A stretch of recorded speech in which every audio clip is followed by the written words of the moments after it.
Philly!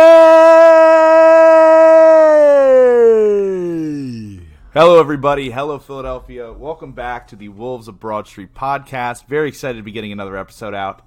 As always, I'm Ryan Conway, joining you from Waterville, Maine, and in Carlisle, PA. You know we got Sam Glavin, and back in Newtown Square, we got our boy Seamus G pulling the strings, producing the show. Sam, I'm so excited to be back. As always, I get absolutely amped for every episode we do. How the hell are you? Oh, man, I'm so great. This is my first day back at school. I'm ready to go. I'm alone. Nobody else is on campus. It's great. I got no schedule, and now we can finally record. Yeah. So what have you been up to on campus while no one's there? Have you been up to anything? Yeah, well, I started watching that Aaron Hernandez documentary on Netflix. I've seen a couple episodes of that. I think it's pretty damn good, to be honest with you. It's like it's wild that there were so many like red flags that just nobody really picked up on until like he was actually considered a sociopath. Yeah, that was crazy because there was so much support from these New England Patriots fans. Oh my gosh, they showed that constantly throughout the documentary where they were like, innocent. He's definitely innocent. Like, I know because I'm a fan. Yeah. I know Aaron. I know him. He would never do that. No, he would never do that. What blew me away was how sloppy the crime was. It was oh my really God. Just a poorly executed thing. Yeah, we've seen way better. Yeah. I mean, that's probably a terrible way to put it, but that's... Yeah. It is a bad way to put it. Yeah. But I agree with it 100%, so there's not much I can really say. So, speaking of football, Sam. Yes. Speaking of football, speaking of sloppily done execution, the Eagles season is finally over.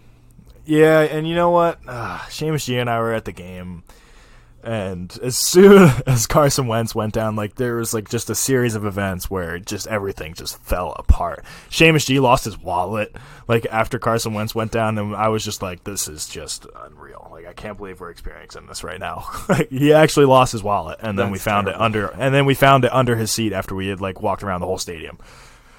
Meanwhile, I was on my couch in my apartment back at school, ready to watch. I had been sick for the 3 previous days. I thought I had, somehow gone through some trial to guarantee the Eagles a victory.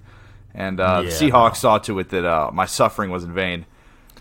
Maybe not just the Seahawks, but just one person in particular. Mr. Jadeveon Clowney. I hate that guy right now. I really hate that Honestly, like the fact that nobody else is really talking about this. Like, yeah, he hit Carson Wentz, but the fact that this is the second Eagles quarterback that he has like visibly assaulted is unreal.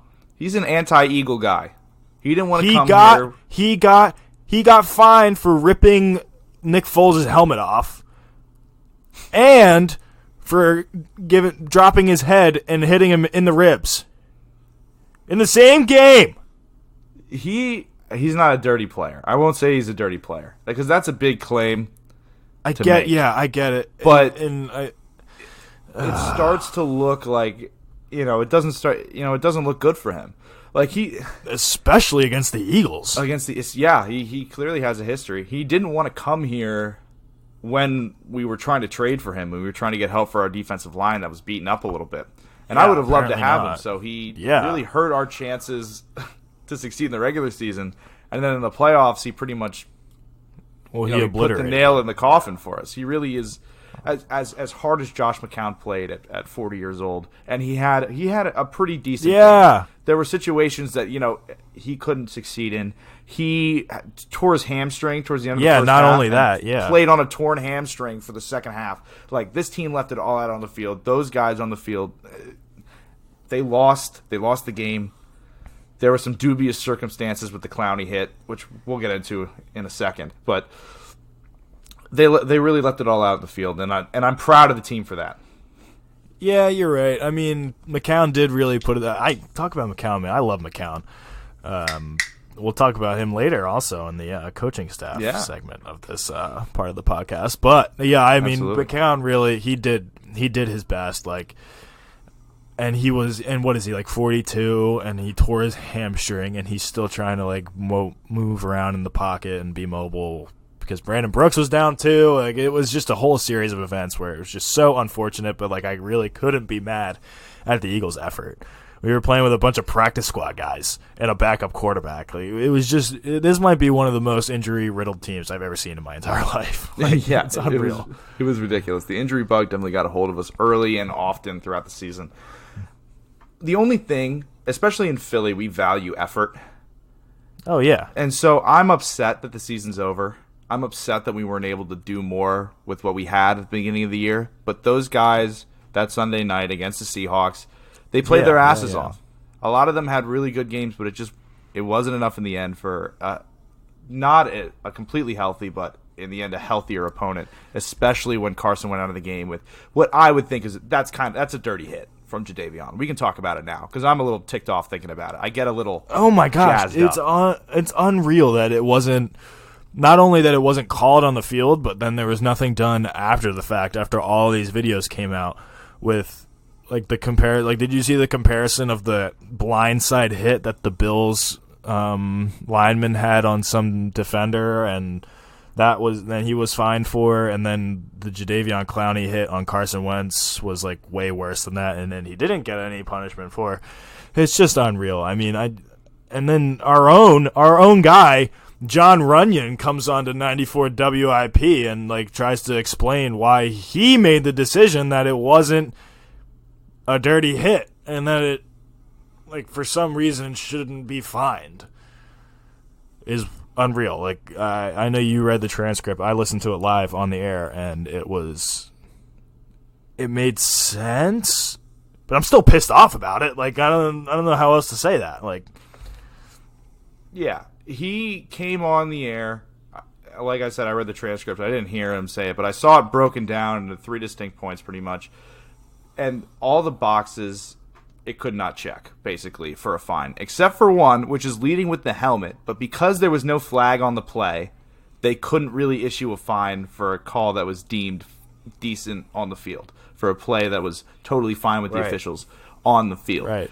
Which, is kind of a cop-out. It's like you saw it. You preach about player safety. You know what happened. The dude's self-reported a concussion. He was clearly...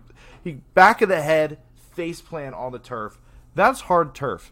That's like, it's not like super spongy. That's the ground, regardless of whether or not it's grass. And he just got his head banged into it from the backside. That was ridiculous. Frozen ground because it was cold as balls there. I was there. Cold? I was not. It was cold. Seamus G and I were we were up in the nosebleeds, which obviously didn't help. Where else would you sit, though? You know what I mean? Why sit anywhere else? And it was cold. It was so cold. Yeah. So that ground was like, it had to be rock hard. Had to be. Yeah, so that maybe in a September game Carson would have been fine, but this deep in the playoffs, apparently he was fine like 3 days after. It's player safety, man. He was like supposedly fine. He cleared concussion protocol like 3 days after, and he would have been fine to play against the Packers. Maybe the NFL didn't want him to play. Maybe the NFL didn't want the Eagles to advance. Who knows? I'm a little pissed at the NFL right now. NFL's rigged. You heard it. I was going to put the NFL in the doghouse a little later on, but I have something else. Yeah. I have someone else I'm putting in the doghouse. It's a little more personal.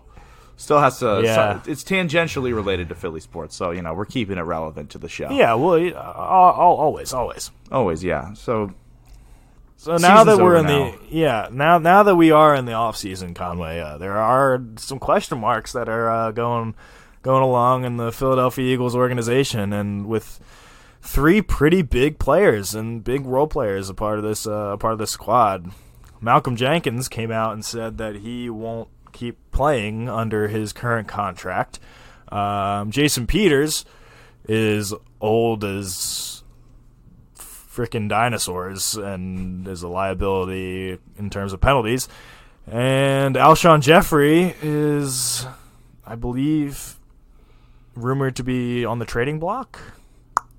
So, Conway, first off, Malcolm Jenkins. Yeah, Do we sign him back? Malcolm Jenkins, I think we need Malcolm Jenkins. Unless we're going to go after a top safety in this draft, which I don't think we should. No. I think we have other areas of concern, obviously, that we saw from this season that we need to focus on. So I think we need to pay Alshon. Oh, no, not pay Alshon. We need to pay Malcolm and move Alshon and let Peters probably retire. If he still wants to play, if he's okay with a backup role. He said that no, he said that he definitely still wants to play, but I don't know that it'll be with the Eagles. He said if it's not with the Eagles, he said it will be with someone else. Okay, so he will play regardless. He's coming back. I would hate for him to not finish his career as an Eagle. Everything that he's given us. I know. Playing at that left tackle spot for over a decade. Andre Dillard is the starting left tackle next year, and you can book it. Like you can book it. Yeah, straight up. Why would you draft an offensive tackle in the first round and then not have him start within 1 to 2 years of that? That doesn't make any sense to me. Yeah, exactly. So we move on to Alshon, right? Yeah. And I like number 17. I liked the move when we got him to come to Philly. I thought that was going to be great, and it was. And it was a great deal too. He was on a 1-year deal. Everybody forgets that. He was on a 1-year deal. We extended him before the playoffs even. We were like, this guy's damn good. We need to keep him around. We did. Yeah. But I don't know what all this is about him complaining about his Zach Ertz. That was him, right? Was that him, really? I think it was Orlando Scandrick that was the leak at the beginning. No. That or was this different? For that? No, I'm talking about when he was complaining about his touches or whatever. Oh, okay. Yeah, like stay on the field, you get touches. You know what I mean? Yeah, exactly. Like stay healthy, and you'll get targeted more and be more involved in the offense. Do you trade him? Because my whole thing is now that I guess we were going to bring this up later, but Hines Ward is in the running to be receivers coach for the Philadelphia Eagles, right? Mm-hmm. Don't you think Hines Ward would be able to get Alshon right in the brain? Possibly. I feel like having him in the wide receiver room would be huge for anyone that we have on the roster. Exactly. So now before I heard all this stuff about Hines Ward being possibly a wide receivers coach, I was like, trade Alshon. He's being annoying and didn't have that great a season to begin with when he was playing. So yeah, I was all for it. But now I don't know. Especially if we're going to pay Malcolm, I don't know what number he wants. That's not a public thing right now. No, it's not, and it won't ever be until it's done. Yeah, much, so we don't know what he wants. I don't think that he's asking for anything crazy. You know what I mean? He's asking for what he's worth. He's asking for what he's worth, and I think the Eagles should pay him what he's worth because he's an anchor on this defense. He's a leader in the locker room. He's someone everyone on that defense respects. And there's a reason that for all the faults of the Eagles secondary, they're still a pretty stingy defense. They can be if they don't get shredded constantly. Yeah, they can be a very effective defense, and he's a core reason as to why that is. Oh, 100%, man. Like, I mean, he's the only argument for the Eagles not to sign him would be that, he's old and he's aging. Like, they don't want to pay him big safety money. But then again, he was literally the most consistent player that we've had in the last, 10 years? Yeah, never missed a snap the last, or was it this year or the last 2 years? He hasn't missed a snap. He hasn't missed a snap in 2 years. Yeah, he hasn't missed a snap in 2 years. So, I know it's not my money, but I would really like to extend him. Yeah, definitely. I want him on the team. Number 27 is him and Rodney. I know I said this on the last episode or on our last Eagles only episode, which I love doing, by the way. That was awesome. He and Rodney back there it's one of the best safety tandems in the league, and I think Rodney's just going to keep getting better. I think Rodney's going to take a step. Maybe we'll see. But I think Rodney is going to be, like, when Malcolm Jenkins finally gets to that point where he's going to retire, hopefully he retires as an Eagle, I think Rodney's just going to be like what Malcolm Jenkins was. Mm-hmm. Straight up. Yeah. So we're looking at awesome. Yeah.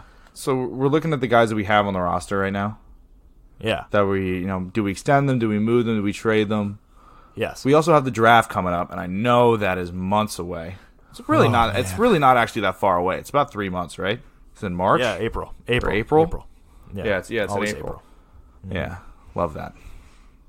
But we have to, get some guys on the cheap, get some good young talent through the draft. We have a pick in every round but the 7th going into this. Yes. Anybody that you're eyeing first, second round, because I don't want to get deep into the draft. You know what I mean? We don't need to do that. But any big playmakers that you see. Do you want to hear my whole draft plan that I have in my brain? I would love for you to lay out your draft plan for me. All right. So in the first round, we trade up, right? Because we have 10 picks, right? That's ridiculous. We don't need 10 picks. Okay. So we trade up. Maybe throw in a player. I don't know who it is yet, but we trade up to maybe 7 or 8. And we draft. We have to draft one of those receivers from that college national football championship game. We have to. Straight up. Either Chase from LSU, Jerry Jeudy from LSU, or I can't think of the guy's name from Clemson, but he was T. Higgins? Unreal. Who? T. Higgins, is that who you thinking of, number 5? No, I want to say he's like number 80 or something. I can't remember his name off the top of my head, but we have to get one of those receivers in the first round. Straight up. JJ Arcega-Whiteside is not doing it for me. I can't argue with that. I can't argue with that. Prove me wrong. He's not doing it for me either. And I'm talking to JJ Arcega-Whiteside right now through the Wolves of Broad Street podcast because he definitely listens. He's always tuning in. JJ's a big friend of the show. Prove me wrong, JJ. Prove me wrong. Because then we'll have 2 stud receivers that are young. But I don't see that happening, so we got to get one. And then the rest, I think, should be defense. Straight up. One receiver in defense? Yep. I have to agree, although I don't know about trading up to go get one of those guys. How? That's not something I'm 100%. We're going to draft a receiver at number 21 in the draft? No shot. I feel like we get it done. No. There are a lot of you're telling me you trust the Eagles in drafting. Okay, so you trust them to trade up and draft somebody? It's the same thing. Yes. You're trusting them to make that move and pick the right guy. I'm trusting them that they because Howie's done that before. How do you think we got Wentz? Well, that's different. That's a quarterback. This is a wide receiver. Wide receiver is a tough position to evaluate at the next level, in my opinion. I don't see how you can pass. I don't see how you can pass up on a guy like Jerry Jeudy or Chase. It's not like I don't know, man. I feel like having one young stud receiver is not going to completely change the fortunes of this offense. Well, it won't hurt. It won't hurt. You're right. But then we look at the defensive side of the ball. And there are some glaring holes. This team's getting older. The Super Bowl was 2 years ago now. I know. So that's what I'm saying. Hey, we draft better in the second round anyway. So that's why I just want to grab a receiver in the first round and then get the rest defense. Yeah. Yeah, I guess, yeah. We're not going to get... Here's the thing. We're going to have to give up our second round pick to move up. How many spots? 13 spots? For some reason, I thought we had 2 second rounders. Do we have 2 second rounders? They might want both for 13 spots. For some reason, I thought it would be our second round pick and then a player of some sort, which I would be totally okay giving up Alshon Jeffrey for that. For a first round pick? Yes. I wouldn't mind that. I wouldn't mind that at all. Yeah, so we can do some dealing ahead of the draft, because draft day trades are always, you can get fleeced on draft day. If we're able to weasel our way up in the draft before draft day hits, which I think, we'll see if Howie can do it. I think we'll find somebody. T. Higgins, yes, that's you're what right. I said. T. Higgins is number the man, 5. dude. Yes, he's unreal. I want him on the Birds. He is quick, but he runs like a maniac. But there's another guy that I was thinking of, not from either not from Clemson or from LSU, but CeeDee Lamb from Oklahoma. He's really good, dude. Have you seen that highlight reel? Oh my god, I have. Yeah, I would like to see Carson throw to one of these guys. Oh my gosh, dude! Come on, man, get on board with the wide receiver in the first round. Get on board. I don't want to, but get on board. You're swaying me very effectively right now. Oh, I'm bringing out all the guns. The way that I'm looking at this really is, show me the wide receiver with the fastest 40 at the combine. Get him on the team. I don't care if he can catch. I don't care. Because that's our whole problem. We've won with receivers that can't catch. It's Nelson Aguilar all over again. Nelson Aguilar's not that fast, though. Yeah, but he had like the best vertical jump in the draft or something. And they figured that, hey, we can... Yeah, but they figured that, hey, we can just teach him how to catch. How many 50-50 balls that guy won? No, that's what I'm saying. That's what I'm saying. Zero. That's what I'm saying, dude. His best catches have come with him not even jumping.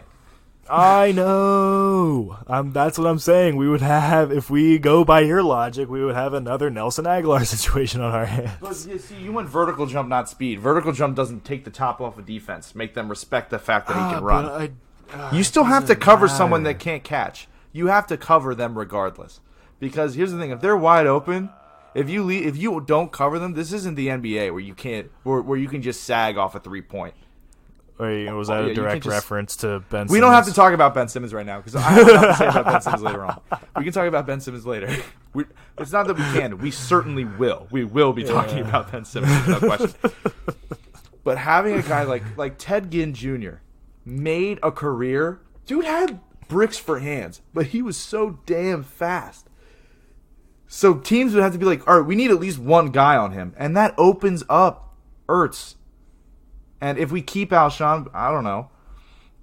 We'll see. But like Ertz, Alshon, JJ, Greg Ward, who better be a receiver on this team next year, I swear to God, is ridiculous. Yeah, man. It'll open up some underneath routes. And when they're like, all right, we're done giving up these underneath routes, we just hit the guy deep. I don't know who's going to have the fastest 40. I don't know the fastest wide receiver in the draft. I'm not that deep. It's going to be one of the LSU guys. LSU. Oh my God. It's definitely one of the LSU guys, I think. I feel so vindicated. I was so high on Joe Burrow so early, and people were like, he's not going to get drafted. And I was like, what are you talking about? And now here we are. Yeah, well, here we are indeed. I feel very good. I don't know how he'll be with the Bengals because obviously they're going to draft him. Sorry, Andy Dalton, but we'll see. Oh, they're going to draft him. They're going to ruin him. That's what's going to happen. Well, that's what I love to see. That's what Ohio professional football is all about. Ruining young it will be talent. Cool. It will be cool to see that. I mean, he is an Ohio kid, and he'll be playing in Cincinnati, which is just a kid from Athens, man. Hey, I just got an ESPN update.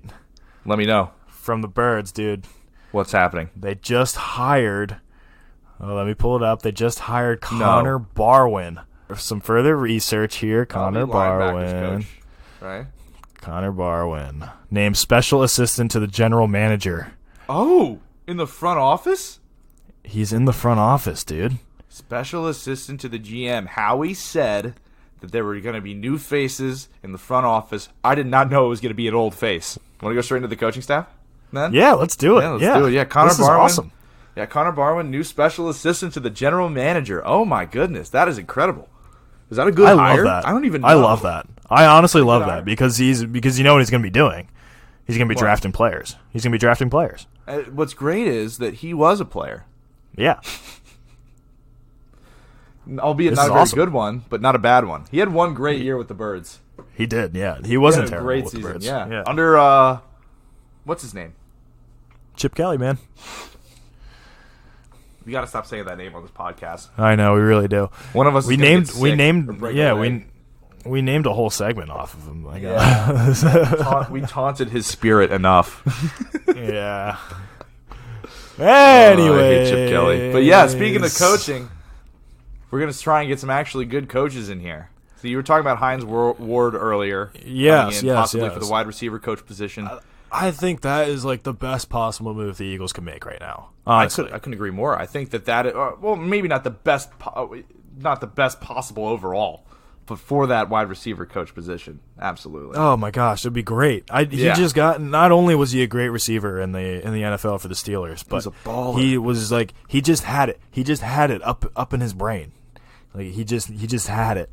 It was great, and I think that he would make a great coach for our lost wide receivers right now. Because they are lost.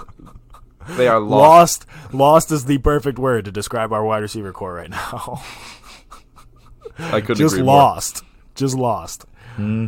So on top of the wide receiver coaching position, we've got that glaring hole in the offensive coordinator spot.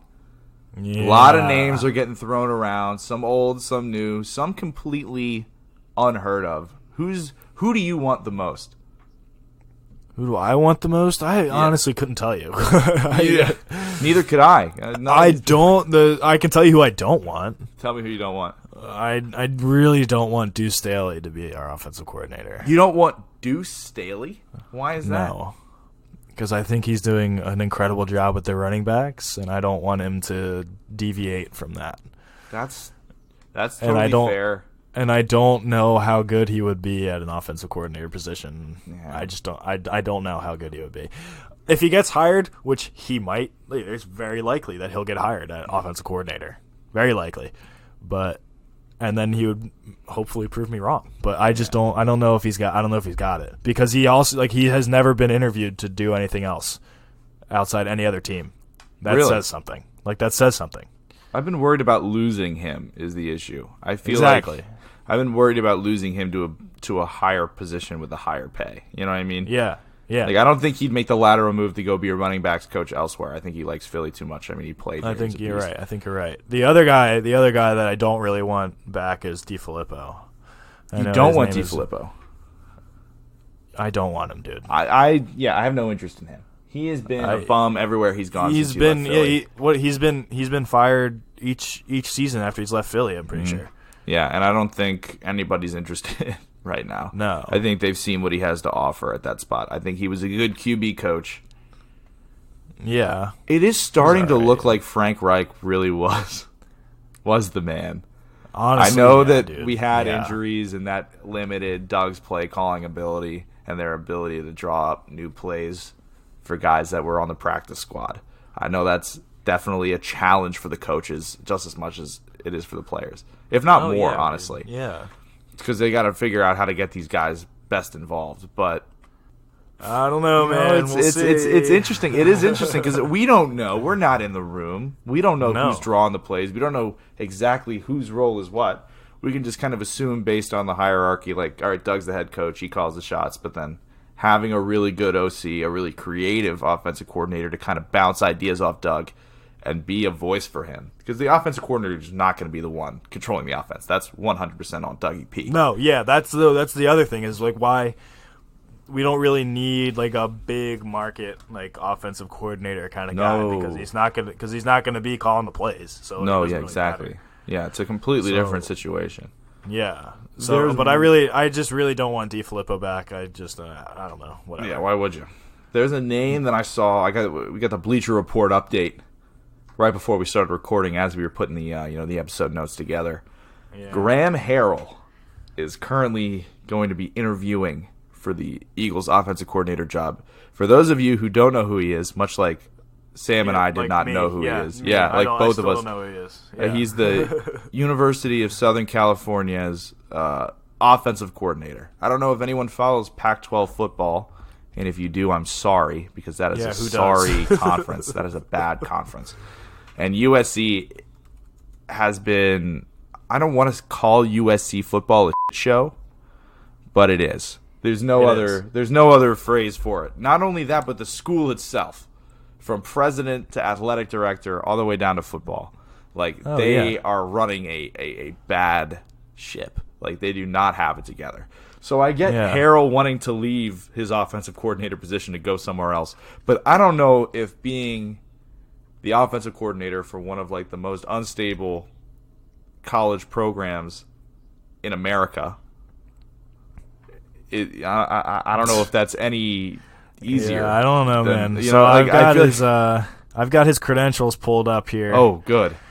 And so he was at Texas Tech, and he played at Texas Tech, played for the Saskatchewan Roughriders. Oh, awesome team. And then got picked up by the Green Bay Packers, and then the New York Jets is where he finished his career in 2013. And then he went to Oklahoma State as a coach, and then he went to, I believe, USC. Yeah. And now he's the offensive coordinator at Awful. USC.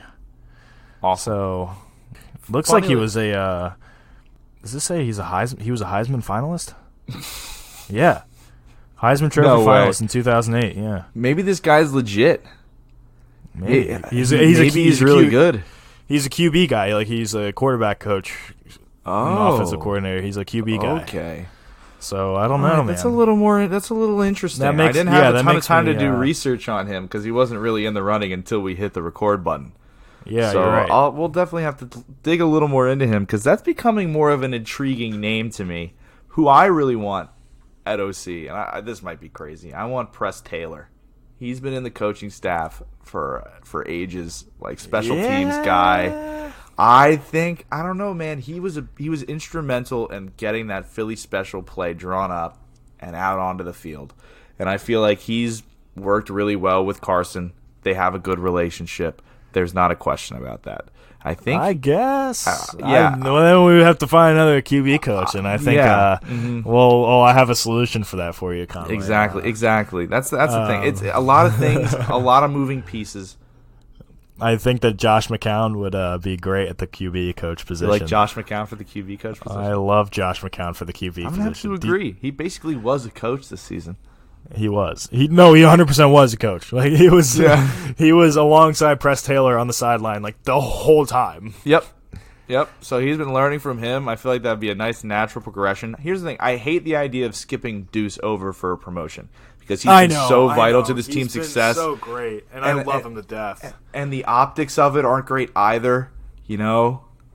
So it's like kind of something that you have to grapple with as a team, be like, all right, who gives us the best chance to win, and we need to hire that person. And I feel like whether or not it's from within or this Graham Harrell guy or somebody else completely, as long as they find the person that they truly believe can make this team functional on offense again, I'm not a coaching there's so guy. many there's so many question marks right now. So many question marks. In the world of Philadelphia sports. So many question marks. All the way down from the Birds to the Phillies to the Sixers to even the Flyers, who I don't know what those questions are, but I'm sure there are question marks. While we're on the coaching staff deal, our own Andy Reid is contending for a AFC Championship / Super Bowl.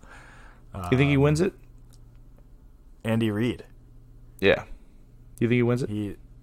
I think he wins the Super Bowl, man. Yeah. You think Andy Reid's going to win the Super Bowl this year? Yeah, I do. I think if not this year, he's going to at some point. With Mahomes at quarterback. This is his best shot. This is his best year, 100%. This is, yeah. Without the Patriots, and they're playing the Titans, dude. The Titans. I don't know, man. The Titans are pretty good, bro. They do look great. They look great, but I think the defense for Kansas City is like huge. So I don't know if their defense is that good. Baltimore's defense was better. Their line is sick, dude. We'll have to see. That'll be a very interesting matchup. Well, here's Derrick my question. Henry versus I'm not asking. You asked me if you think that, or if I think they're going to win the Super Bowl. I said yes. Mm-hmm. Are you rooting for Andy Reid to win the Super Bowl this year? Are you? I am, 100%. I'm not rooting for him. Why? Yeah, I don't know, man. I don't really like. I mean, like, it would be nice to see him win. I'd be happy for him. Yeah, but I don't know. Well, who else am I going to root for? I got no other dog in the fight, man. You got no love for Ryan Tannehill? None whatsoever. I don't care. And I have no love for the NFC right now. None. Yeah, I have no love for the NFC. Obviously. I would much rather root for Andy Reid to see him get his first Super Bowl and secure his place in Canton, Ohio. Yeah, they are the best team left in the playoffs, I think. Kansas City for sure. Oh, no doubt. No I doubt love Andy. about it. I love Andy. We used to play golf at the same golf course. Love Andy Reid. Great guy. Never spoken to him, but So, yeah, I'm rooting for him, man. Like, I don't know why anybody else wouldn't want to root for him. And the other thing that really makes me angry is how people are going to be, like, how people are rooting against him. Can't root against Andy Reid. That's ridiculous. You can't. I'm not. You can't. I want to clarify again. I know I already said it, but I am not rooting against Andy Reid, and I know that you know that because we talked about it a little bit before the show. And, you were listening to me when I was talking, I presume, on the show. So you know I'm not going to root against Andy Reid. Can't hate on Big Red. A lot of love for Big Red, but I don't care. I don't care if he wins the Super Bowl or not. Like, it'd be great for him if he did. I would be happy for him. I'd feel a sense of pride, even though I had nothing to do with it. But, we'll see. I think he's going to win, which is why I don't like to root for the favorite. I agree. That's not something I can do. I always root. Like, if I turn on a game, I always root for the team that is not supposed to win, because that's a better story. So the Titans to beat Andy Reid and then go win the Super Bowl, that's an arguably better story for football. But Andy Reid winning his first is also a pretty damn good story. So we're kind of spoiled for choice with these playoffs, because a lot of these teams haven't won in a little bit. Packers won most recently, probably with Aaron Rodgers.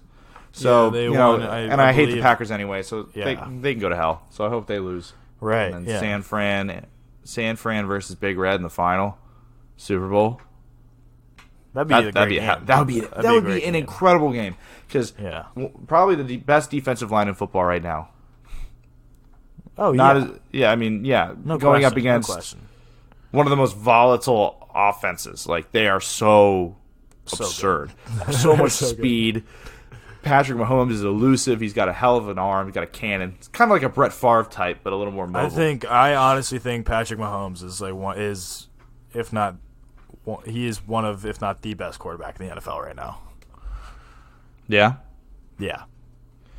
Can't argue. Because I'm not putting Lamar Jackson up there. No, if he can do it again, I think he's a one. Maybe I'll put him out there if he does it again next season, but I don't think he will. Mm-hmm. So we'll have to see. Yeah. All right, I think we should move on from the Birds, Conway. The season's over, so we're not going to be talking a ton of Birds unless something big happens. So it's good to say goodbye. Goodbye, Philadelphia Birds season. It's been real. Yeah, it's a tough one, but we got some other good stuff going on, man. NFC East champs. So moving on from the Birds, going right into the doghouse. Oh yes, the doghouse. Mm-hmm. Who's the doghouse brought to you by, Sam? Oh, the doghouse is brought to you by none other than Wide Plank Floor Supply. You're damn right it is. If it's wide, they got it. No question about it. That's the slogan. That's the motto. That's the product. They got all the different kinds of wide planks. Check out their website. Yes, sir. Get a referral. Great service they got going on over there. So, moving on into the doghouse. You know how I got my doghouse? Yep. Yeah, I do know who you have, and I would like you to read it for me because I think it's hilarious. So, normally on the doghouse, we put in an athlete or a front office member or a member of the media. Or a member of the Philadelphia Phillies front office, to be more specific. Oh, of course. But today I'm getting a little more personal. I'm putting my cinema studies professor, Aaron Murphy, into the doghouse. For our final project, we had to write a multimedia project, and I did mine on the Eagles Super Bowl season. And I told her that I wanted it to be from the perspective of a truly authentic fan. So I really wanted to run down that whole season. And she was like, it's really important that you get the voice of the fan in it. And I'm like, oh, perfect. This should be great because I consider myself an authentic Eagles fan. I wouldn't call myself a bandwagoner or someone who isn't very passionate about the team. So I was very excited. So I write probably 4,000 to 5,000 words. I read the whole thing. I read the whole thing. It was great. I really liked it, man. And it was awesome. I ended up getting a B on the project, which I was, I got a flat 85 on the project, which I was not happy about. But I wouldn't put her in the doghouse just for giving me a grade that I don't agree with. That's not how I operate. But I'm putting her in the doghouse because she said in her comments that she could have felt the voice of an authentic fan more. There's a video of me emptying a beer onto my head after the Eagles victory. Like, this is not like some joke. This is real deal Holyfield. Like, I didn't go cite academic sources. I wrote everything from the heart and from my mind. And doesn't get more authentic than that. Like, I'm okay with getting a B on the project, but not for that reason. Not because I didn't seem like a genuine fan. Because I just think that's a little ridiculous. Yeah, that's ludicrous. That's ludicrous. Yeah. Okay, yeah, but Professor Aaron Murphy, you are in the doghouse. In the doghouse. Not cool. Not nice. Not cool. Hurt my feelings a little bit. Sam, who do you got in the doghouse? I have. Oh man, this is a great one. I have the Mets organization in the doghouse right now. Really? I'm celebrating the Mets organization. Purely because they did the most Mets thing ever, and Carlos Beltran, quote unquote, resigned after all this stuff came out about the Astros, which we'll get into later when we talk about Phillies and baseball in general. But yeah, there's no way Carlos Beltran resigns on his own from his first managing job ever. That's not how it works. They definitely fired him. But they fired him after they said that they weren't going to do anything to him because they were going to treat him the same as the rest of the players, which they already said they weren't going to do anything to him. Yeah, that's a little ridiculous. So they fired him before he even got to manage a single Major League Baseball game. If that's not undefeated. The most Mets thing I've ever heard in my entire life, and Harry, buddy, if you're listening to this podcast right now, I'm laughing in your face. As you should be. I don't even know who Harry is. Harry, get absolutely rocked. Go Phillies. Screw the Mets. Yes. Awful franchise. Thank you for Zach Wheeler. It was a pleasure doing business. Now go back to the bottom of division with the Marlins, please. Thank you. Maybe it might be this. I don't know. And good night. Yeah, maybe. I don't know. Jeff McNeil is still going to hit like 700 against us, but whatever. So that was the doghouse. That was a bit of a more personal level of the doghouse than we've done in the past, but I enjoyed it. Brought to you by Wine. Oh, I think that was one of our best. Yeah, that was one of our best doghouses yet. Definitely, I would have to agree. You know, doghouse brought to you by Wide Plank Floor Supply. If it's wide, they've got it. They got all these planks. They're wide as hell. I'm telling you, folks. You got to check them out on their website, wideplankfloorsupply.com. So, Sam, I know you want to talk about the Phillies, so just start talking about the Phillies. Yeah. Let me know what's going on with the Phillies. I don't have a clue. With the Phillies, I'm saying from what I've been reading, what I've been listening to, I would say that Arenado or Bryant, you can pretty much book it. One of them is going to be in a Phillies uniform at some point before take your pick. Yeah, just take your pick. I mean, we're going to have to give up some pick. We're going to have to I would much rather Arenado than Bryant, I think. All right. Arenado's going to cost more than Bryant, but yeah, I would take honestly, I don't know, man. I would take Bryant just so that we didn't have to give up as much for Arenado, because it like I said last episode where Seamus G and Ryan Conway so rudely interrupted me while I was going on my Phillies rant. It was a long Phillies rant. It wasn't that long, dude. It was pretty long. It was about to get longer. No, it wasn't. All right. Anyways. One of these, it's gonna cost probably Alec Boehm, Spencer Howard, or Scott Kingery, a combination of those plus draft picks plus cash. It's going to be very expensive to get one of these guys. But it's looking like we could be in the running for one of them. So that's exciting stuff. That's huge. I mean, and then that would put our lineup. That would make us one of the best lineups in the National League, in the MLB, actually. No question about that. Are you kidding me? Like, it's just, oh my gosh, it would be so great. It'd be nasty. We would just be hitting from top to bottom. Hitter friendly ballpark. Awesome. It would be awesome, man. And it would sell tickets like that. Oh my gosh, we'd pay off Bryce Harper's contract in no time. Anyways. Yes, we would. That's going to take a while. We're going to have to take a loan. Well, for some reason they don't want to. Not my money. And for some reason they don't want to go over the luxury tax, which it's just inevitable. If we sign like another pitcher or one of these guys, we're definitely going over the luxury tax. I don't know why they don't just do it already. You gotta get the bang for your buck, man. If you're gonna go over the luxury tax, you got to go deep. Exactly. So sign Arenado. Go get Arenado. Yeah, you got to get him, and you got to get somebody else too. Is what I'm saying. Yeah, you can't just get Arenado or Bryant. You got to get a pitcher. That was my next. That was my next point. Was why the hell haven't we gotten the pitching staff addressed yet? Vince Velasquez is still the number 5 guy in the starting rotation. He's still there.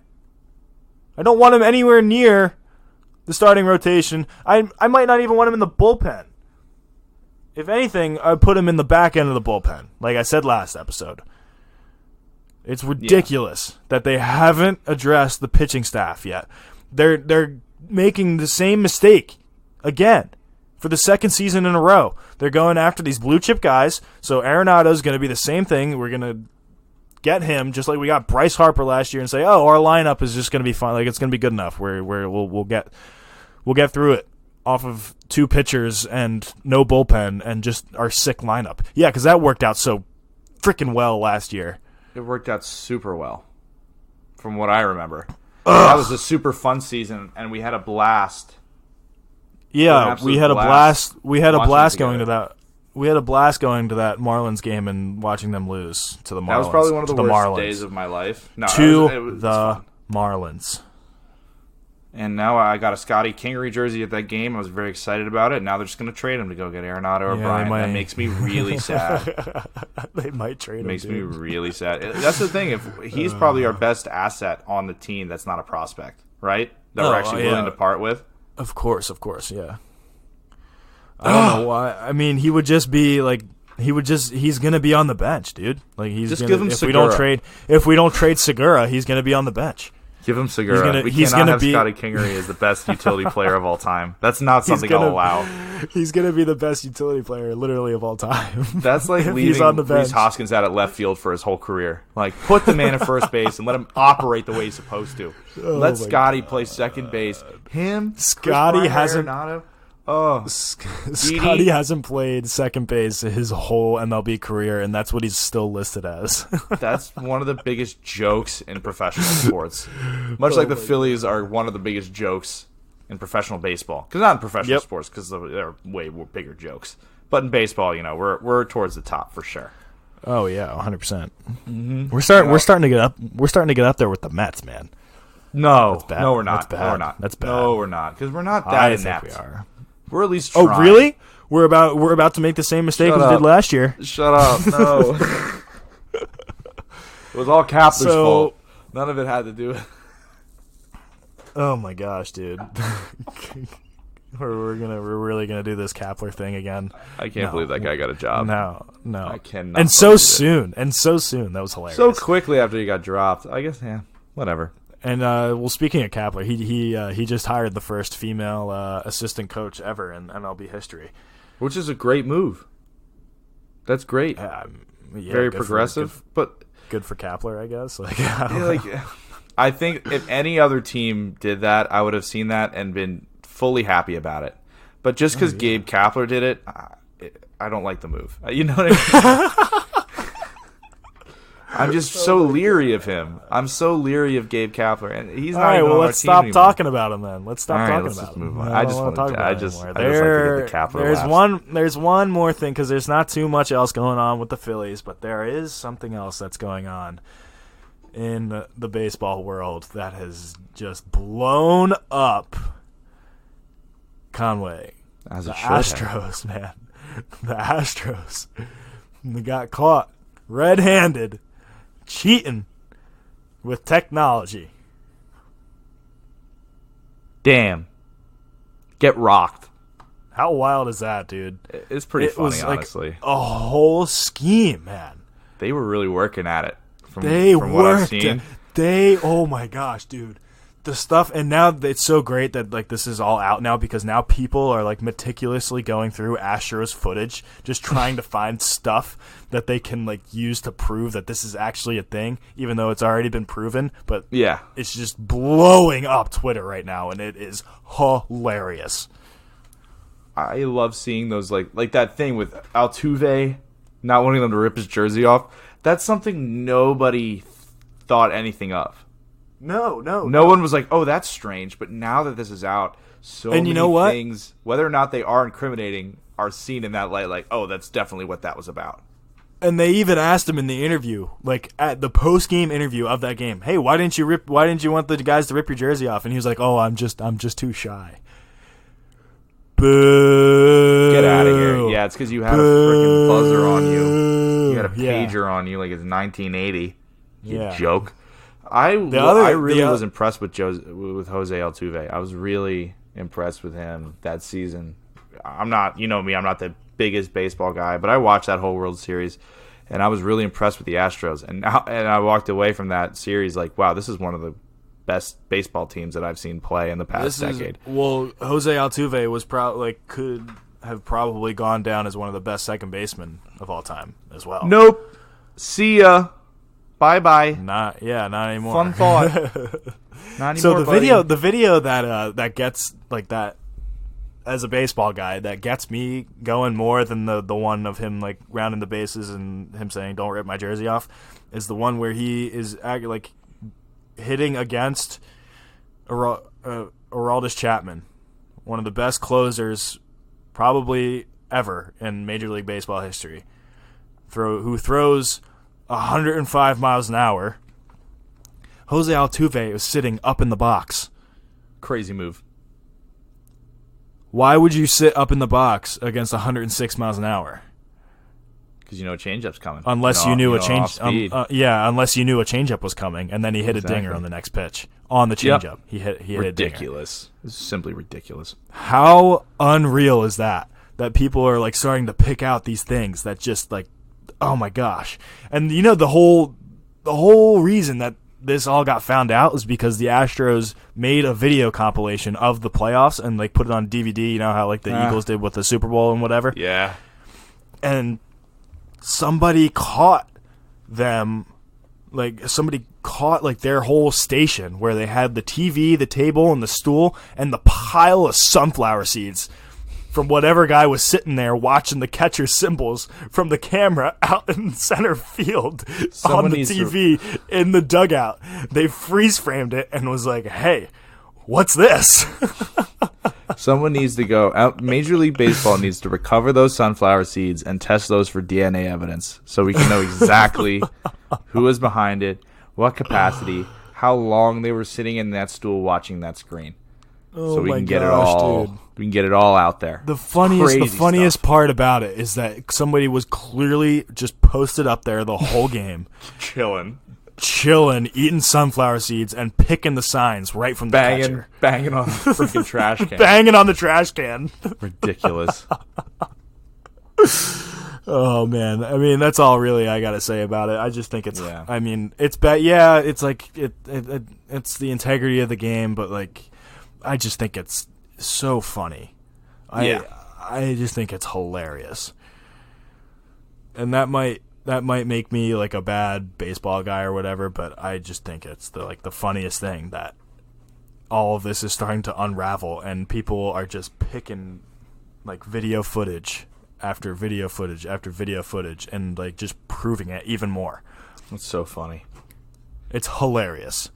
Get wrecked. That's really all I got on the Phillies and baseball in general. That's really all that's really going on. Those are really the two things. Yeah, that's it. Let's move right on into OTAs. Brought to you by Absolutely No One. Yeah, I'll read us off the first one here. The Sixers tanking is worse than the Astros cheating. That's stupid.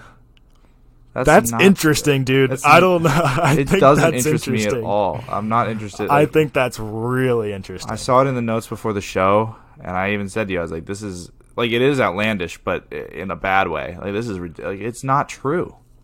It just isn't the same." I don't know, man. Building a team in a way that you lose? It's against the rules. Well, players losing on purpose is against the rules.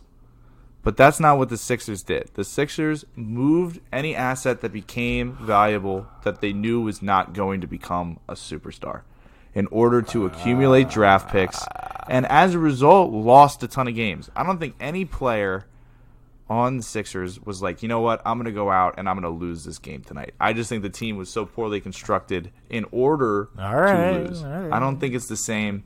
It is still like an institutional thing for the GM down, but... yeah, it's not like Sixers players are like, all right, I'm going to miss this free throw. It's not like, all right, I know that this pitch is coming, so I'm going to act accordingly. It's way different, and I think what the Astros did is way worse. And I know the sound of your voice, and it's bothering me because I don't know how you don't see this. I don't know how you don't see how different this is and how cut and dry I think it's interesting because it's all about we're talking about integrity of both sports, right? Okay, yeah. So losing to get a better draft pick so that you're better off in the future can arguably be just as bad as cheating to win. What do you right now? What do you do during a rebuild? Do you keep all of your expensive contracts and your best players that aren't actually going to be that good, or do you move them for assets? I am just playing devil's advocate. I'm just playing devil's advocate. Know, man. I don't know if that's true. I see that there are two very valid sides of the arguments here. I don't think there are valid sides. I'm going to lean and say I agree with you that the Astros cheating was a little bit worse. I would think it's way worse than the Sixers tanking. Am I glad the Sixers tanked? Yes, but am I glad? If I'm an Astros fan, I'm glad the Astros cheated because we got a World Series championship out of it, and they're not going to take it away from them. So that's crazy. Yeah, but then that's just like fraudulent. You bring it up. It's your point of pride. You're an Astros fan. You're like, I remember that 2017 World Series. It was the best year of my life. Oh, it was completely fabricated and not real. Like, oh. Yeah. The other argument to that would be, now that I'll keep playing devil's advocate, the other argument to that is you still got to hit the ball, whether you know it's coming or not. Yeah, these are pros. And you have to pitch well. Like, their pitching staff was unreal. Like, there's all sorts of reasons why that they should still keep their World Series title. Just saying. Yeah, I'm not saying they should take it away. I'm just saying that it is tarnished in my eyes. Oh, there's no question that there's a nice little asterisk next to 2017. The Houston Asterisks, yeah. Give us the next OTA here. You're gonna love this one, buddy. I swear, this one was written just for you. Oh my God, I can't wait. Matt Klentak, Dartmouth graduate, will be the GM of the future. Oh my God, I quit. He's under contract. If Matt Klentak is not fired within the next year and a half, somebody think of something for me to do. All right. Because I can't. We'll think I can't. But you're bound to it regardless. Yeah. All right. Perfect. Yeah. Mm-hmm. Yeah. I have to agree with you. I think he's really bad. But at the same time, I was gonna put him in at freaking in the doghouse again today. The Mets weren't so ridiculous. But I decided the Mets was more funny. So I did not go with Klentak, but he was a close second for today's episode because he's just the worst. Yeah, he certainly is. All right, I'll give you the last one here. The Sixers absolutely must trade Joel Embiid to maximize Ben's potential. I mean, if that doesn't get you riled up, I don't know what will. Oh, I'm riled up. I am riled up by this. That is like so crazy because it's wrong. It's so outlandish. It's so ridiculous because no GM in their right mind. I don't care if you won multiple Executive of the Year awards. You are not going to make that trade. You are not going to trade Joel Embiid. If you're going to trade anybody to maximize anyone's potential, it's going to be trading Ben Simmons to maximize Joel's potential. Because having a point guard that can't shoot even a mid-range jumper and refuses to shoot, it bothers me. It bothers me and it frustrates me. But it doesn't mean Ben's not good. Paint. It's just the team is not built in a way that's going to win its games. All right, well, do you want to just keep that rage going while we talk about the Sixers in the last segment of the episode? The rage is really going to The rage is going to move from rage to just to dejection and depression very soon. and well, give it to me. This is your time to shine. I had my time with the Phillies last episode. Go, just give me a nice little Sixers rant here, and I'll just be here for moral support. This is a trying time for the Sixers as a franchise. It's a trying time for the Sixers fan base. And I feel like both the team and the fan base have to do a lot of soul searching, especially, in the new year in 2020. A lot of questions need to be asked. Primarily, what has been happening with the Sixers? Do you have any idea? No, I don't. Actually, I have a little bit of an idea. I think it's the coach. I think it's Brett Brown, man. Get out of here. We can talk about Brett in a little bit. Stop. I'm on. Stop. No. I'm on the fire Brett Brown train, Get man. Get off that train. Lock the doors. No, I'm on it. Just stop. All right. No, that's ridiculous. Right now. Oh boy. Maybe in a couple weeks, I might have to agree with you. We'll see how it looks by the All-Star break, and I might buy a one-way ticket to fire Brett Brown town. But I'm already there, dude. Really, I'm already there. This is the heart of the Sixers' issues, really. For the past few years, it's always been the Sixers beat up on bad teams but lose the good teams. And this year, we can only beat good teams. And we can only win at home. That's not good. That's not good. We blow leads. We let good teams, or we let bad teams get big leads on us that we have to then whittle away at. It's frustrating. And part of that is we can't hit threes. We don't have enough three-point shooters on the team. Matisse can hit a corner three. Furkan can hit a three from anywhere on the court, and Joel is good for like 35% from three, maybe 30%. Your boy Furkan. I was high on Furky in the draft. Furky from Turkey is my boy. Number 30 is dirty from deep. There is no question about any of these things. These are all facts. But beyond that, hilarious. Like we got James Ennis and Mike Scott chucking threes. They're good, but they're not shooters.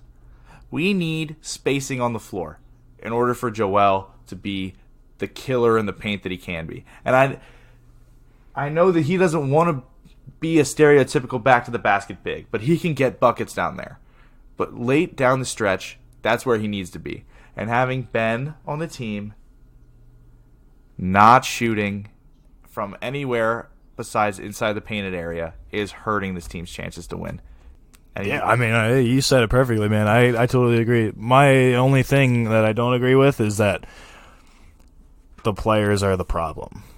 And I don't think – and yes, I think – okay, so let me rephrase that. I think that Ben Simmons is definitely part of the problem. I agree. And I might be on the trade Ben Simmons train as well. But there's no way that they're this inconsistent. Like they are this inconsistent right now because Brett Brown doesn't have control over the locker room. Everybody's friends with Brett. I don't know about that, man. I don't know if that's true. I think it's 100% true. I feel like it can come down to how he coaches the team is more the issue, but I don't think that control over the locker room is his main problem as head coach. He was quoted in the public sphere, in the media, in either late November or early December, saying he wants Ben to shoot 1 3-point shot a game. Ben Simmons has not done that. You can't control a grown man to that degree. This isn't football. This isn't high school basketball. This isn't college. He's making way more money a year than Brett. But here's to be able to, as a coach, you have to be able to make your players do what you want them to do. How are you going to make Ben Simmons? And that press conference that he had where he said, "I have failed." What is that supposed to mean? Just do it. He's trying to Don't fail. Just do it. You're gonna go. Is he gonna go out and play? Is he gonna go out and space the floor? Ben Simmons is refusing to shoot. He's getting told by his coach, by effectively not his boss, but the guy that is supposed to guide him to be the most successful player that he can be. We have seen Brett Brown develop players to be better than they are on other teams when they leave. We look at Dario Saric. We look at Robert Covington. He maximized those players. Ben Simmons is the only player that he refuses to maximize, and I think it's because Ben refuses to do things that make him uncomfortable. And it's incredibly frustrating to see a kid who has so much left in his career, who has so much time to develop. I'm not saying he has to be perfect right now, but shoot a goddamn jump shot. It's ridiculous. Shoot it from the elbow. You're open from the elbow because nobody fucking guards you there. Just go and pull up and shoot a couple jumpers, and then you can drive to the lane even easier, and your field goal percentage will go up. It is the coach's job to make all of that happen. How? If he doesn't do it, bench him. Bench him. Bench your best player. He's even. I'll bench Ben Simmons right now. Okay, you'll bench Ben Simmons, and what's Ben Simmons going to do? He's gonna ask for a trade. He's gonna sit out with a fake injury. Fine, and then he's gonna leave. Then he shouldn't. Then if he's not willing to buy into whatever the philosophy is in Wells Fargo Center, then he shouldn't be here. Then how is that Brett Brown's fault? Then you're blaming Brett Brown for this. You're on the fire Brett Brown train. You can't. I am.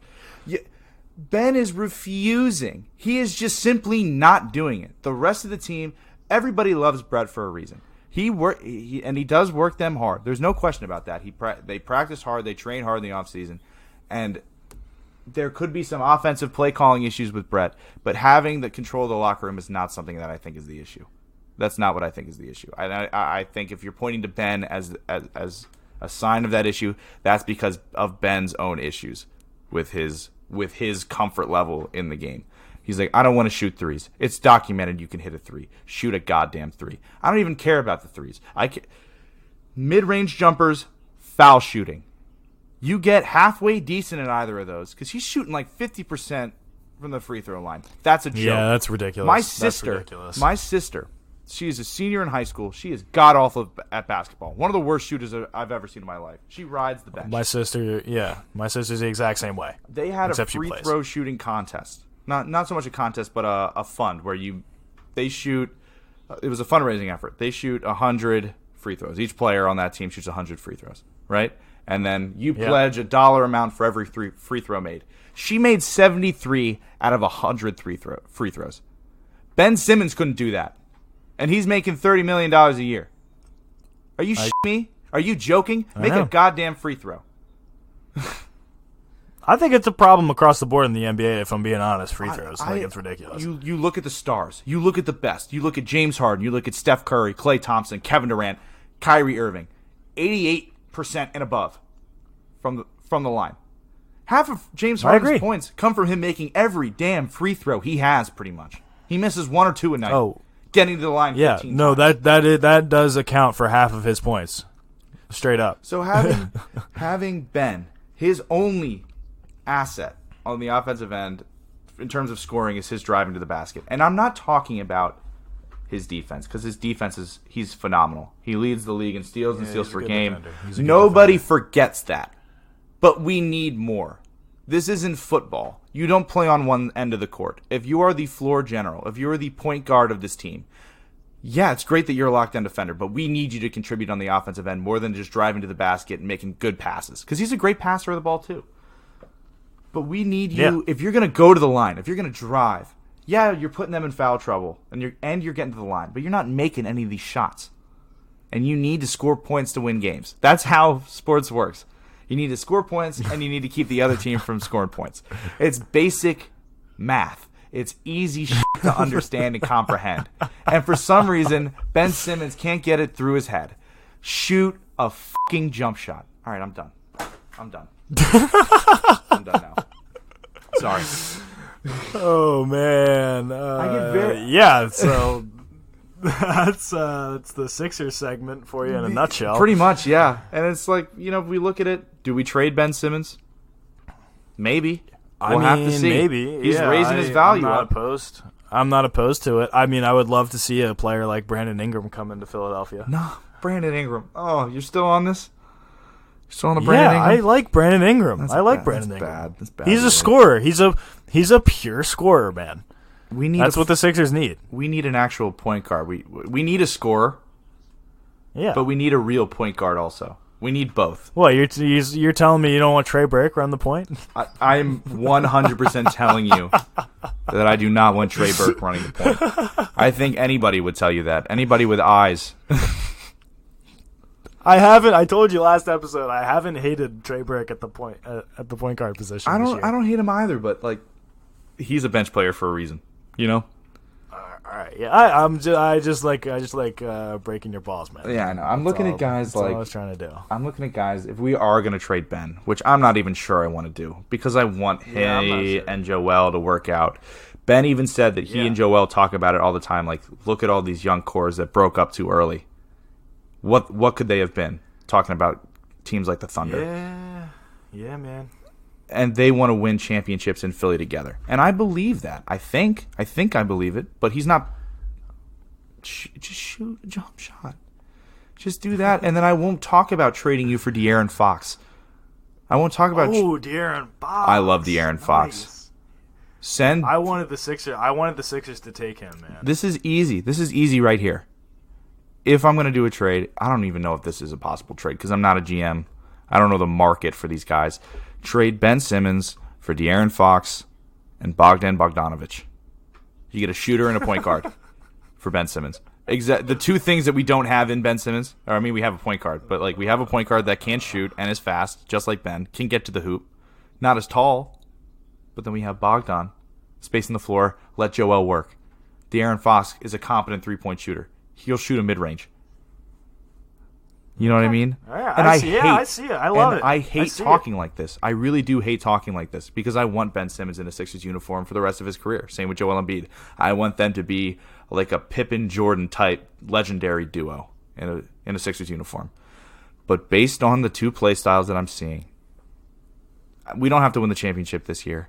Steph Curry didn't win until he was 27. Jordan didn't win until he was 27. They've got years and years until KD didn't win until he was 28. But do they? Do they have years and years and years? I don't think that they have as many. I don't think that Ben Simmons I don't think that Joel Embiid has as many years as you think left. I don't think that. Yeah, I don't think he'll play until he's 40. But Joel, definitely not. Joel will, in another year or two, they'll be able to win based on that metric. It's not. They're not that far off from it. But all right, that's the thing. Right. I don't want to trade. I don't want to trade Ben. I don't. I really don't. But all I'm saying is, if we had De'Aaron Fox and Bogdan Bogdanovic, we'd probably win a title this year. If we had him for the whole year, we'd probably win the title. Man, that's that could be a comment that I think is true, but is born out of frustration. But Oh yeah, I mean we're all frustrated. Yeah, obviously. Mm-hmm. I'm very clearly by my rant. I'm frustrated with Ben Simmons. I'm frustrated with the Sixers, and Ben Simmons is not the only problem, but he's making the most money. So, other than maybe Tobias, and Tobias is delivering. So, if you're making the second most money on the team, I need you to be... I don't know about that. I don't know about Tobias. I'm gonna do. He has been contributing this year. He's been contributing, but I don't think he's been contributing like a max contract player. He's like our leading scorer pretty much. That contract is looking to be a little bit ridiculous. I don't think so, man. I don't. I'm glad he's playing. Like it's again, it's not my money. Yeah, but is he really a max player? Or how many players in the league on a supermax contract are max players? You know what I mean? I would say most of them. Al Horford's making 100. I wouldn't. The guys like Harrison Barnes, other guys they got lured away from winning teams for big money. Timofey Mozgov is making $72 million over like 3-4 years. Guys make stupid money. Guys make stupid money in the NBA. Ben Simmons is still paid on his potential. He's still getting paid on his potential. I'm sick of the talk of the potential. Show me something. You're the best prospect since LeBron. Be that. Take over games. A generational player. Oh, shoot a freaking jump shot. I'm done swearing now, though. I am done swearing. I'm not going to use any more F-bombs that I hope Seamus G edits out.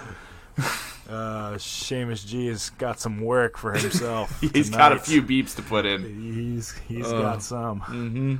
All right, everybody. Thank you so much for listening once again. Make sure you give us a follow on Instagram and Twitter. We need to get our Twitter follower count up. Thanks again, once again, to our sponsors, Wide Plank Floor Supply, and that's about it.